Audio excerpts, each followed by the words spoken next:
I bet you are implementing change in your organization in the wrong way. Let's see if this 5-step process sounds familiar. First, you announce the initiative and you hope people are excited about it. But since it's change, they're probably not.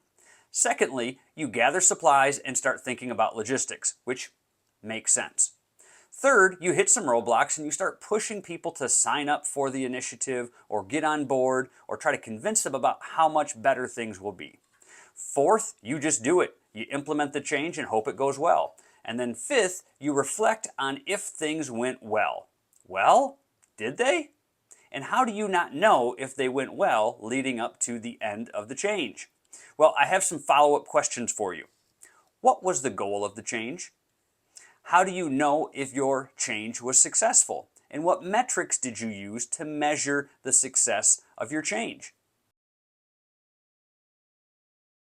First, leadership needs to understand what success looks like for this initiative. Once you have goals, you can start working towards those and put things in place to support the goals that will get you to a successful outcome.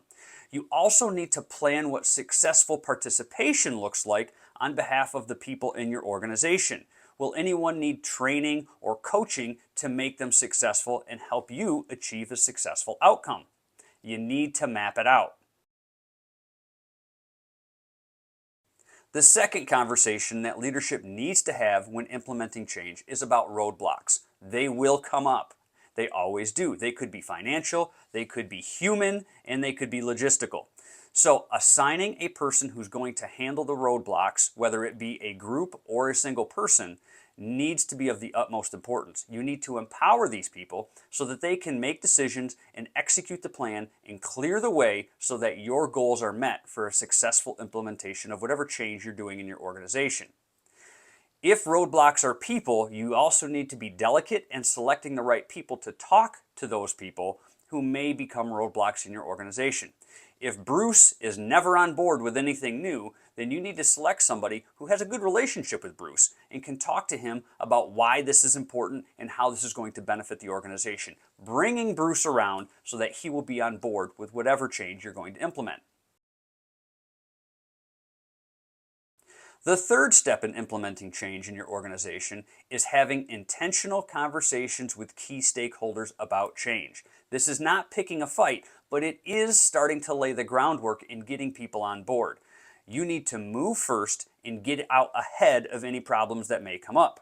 You're going to do the same thing with the cheerleaders in the organization. You want to lay out the vision, explain the why, and share the pieces of the puzzle that they will be playing a key part in.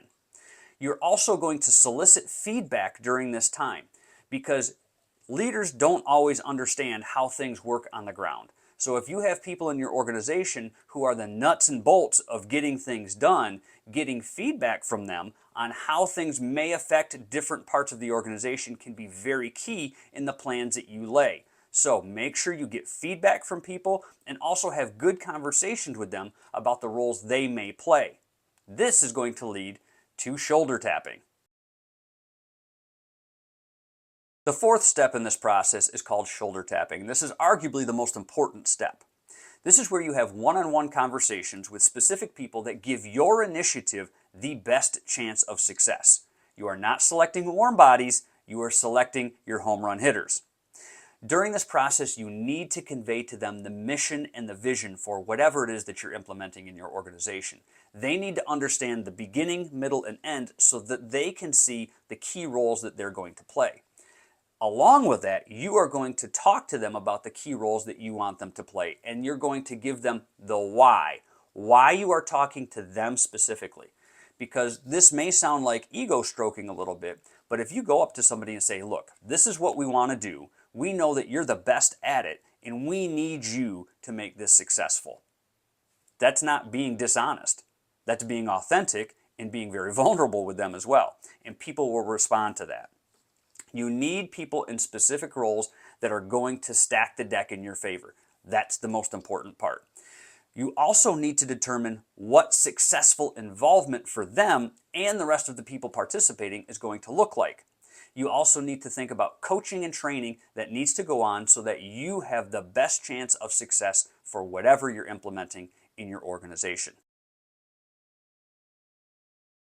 The fifth and final step of implementing change in your organization is finally announce it to everybody. And you're like, wait a minute, Todd, that's the last thing that we do? Absolutely. I want you to think about this with me. Well, first we determined what success looked like, and we made a plan for that, and we eliminated roadblocks. After we eliminated the roadblocks, we started talking to key people who are going to participate in this with us. We also started shoulder tapping people so that we understood who was going to be on our team and stack the deck in our favor, because that's a really important thing to do. We also conveyed to people why they were important. Do you see what's happening here? We are getting momentum on our side. Now that we have momentum and we announce it, we already have people moving in the direction that we want them to move.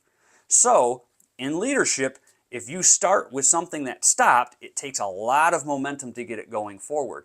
But if you already have things in motion, it's a lot easier to get more people on board. And that is the key. This process is about momentum and getting people on board early so that you're not pushing people to it.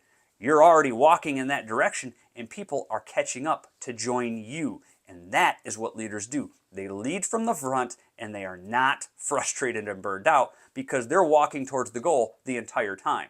Now, are they managing and getting things done on the way? Yes, but they're not getting behind people and pushing them in the direction they want them to go. They are leading from the front and going in the direction that the mission and goals have already determined. And then when you're done, you already know that it's going to be successful because you put everything in place to make it successful. And that is how you lead from the front.